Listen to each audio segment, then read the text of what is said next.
I'm a security guard for a mid-sized office building in the city. Crime rates around here are high, and businesses often suffer break-ins at night. Usually I have a coworker with me, but this month I was alone while the company trained a new employee. It was boring and made staying awake harder, but I didn't mind too much. About 2 weeks into the month, I was patrolling the parking lot when I noticed two men standing across the street in the dark. They seemed to be watching me or the building.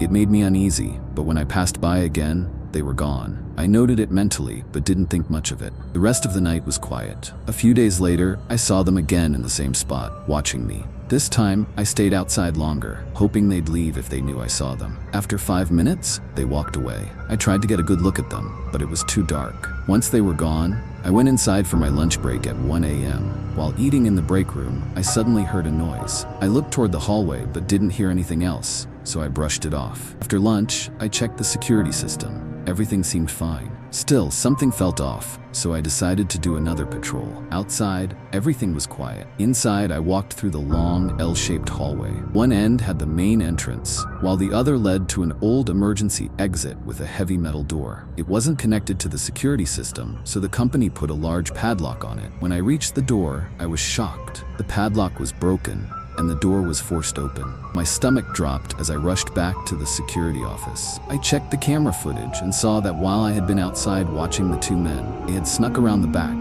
broken in, and entered the building. Even worse, when I came back inside, they were still there. One of them was hiding just a few feet away from me. The noise I heard earlier was one of them bumping into a desk while trying to stay out of sight. When I went outside again, they took their chance and escaped. On the footage, I could see they were carrying weapons, either large knives or even small firearms. I called the police and gave them the footage, but since the men wore masks and the video quality was low, nothing ever came of it. The company reported that some important hard drives or files were stolen, but to this day, no one knows who they were or what they wanted. When I was in my mid-20s, I worked night shifts at a 7-Eleven while taking online classes. It was usually quiet and I could work on my schoolwork between customers. One rainy night, I was focused on my laptop when a man walked in. He looked about 30, had a beard and short hair, and wandered around before leaving without buying anything. About 30 minutes later, he returned in the same car, came straight to the counter, and asked for the restroom. I pointed him to it, and he went inside.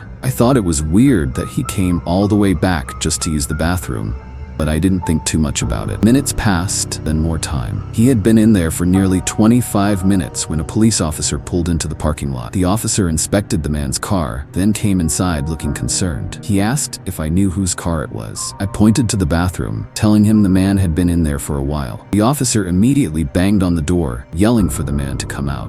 When there was no answer, he asked if I had a key. Nervously, I found it and handed it to him. He unlocked the door, gun raised, but the bathroom was empty. Confused, I assured the officer the man had never left. A closer search revealed a chilling detail. The ceiling was made of removable panels. The man had climbed onto the sink, pulled himself up, and was hiding in the ceiling. Backup arrived, and within 15 minutes, they found him. It turned out he was on the run after committing violent crimes against several innocent people earlier that night. His car had been identified in security footage, and the police were actively searching for him. They told me I was lucky. His previous victims had all been alone late at night. Whether he was hiding in the ceiling to evade police or waiting to target me, I'll never know. Thankfully, he was caught and is now locked up for good. I now work night shifts at a hospital's ER as a front desk worker. The job is unpredictable, but most nights are quiet. One night, around 2 a.m., my coworker Amy went on a break, leaving me alone at the front desk. Just after she left, a man walked in wearing a black hoodie and jeans. He looked disheveled, like he hadn't showered. He slowly approached the counter and asked for a woman named Hannah Smith. I checked our records, but no one by that name had been admitted. He seemed uncomfortable while waiting, and when I told him no one by that name was there, he just nodded awkwardly and left. I made eye contact with the security guard, and we both silently agreed that the guy was a little off. When Amy returned, I mentioned the encounter, but the rest of the shift was uneventful. At 4 a.m., I clocked out and walked to my car in the oversized parking lot. As I walked, I suddenly thought about that man again and felt uneasy. The lot was eerily quiet, so I hurried to my car, got in, and drove home. The whole way, I had the strange feeling I was being followed, but every time I checked my mirrors, the road was empty. When I got home, I parked in my driveway instead of the garage and went inside. Before I could even take off my shoes, I heard footsteps sprinting walking up to my porch. Someone grabbed the door handle and tried to open it. My heart pounded, but thankfully, I always lock my door as soon as I get inside. Then I heard a voice. "Excuse me, ma'am. Can you please open the door? I need help."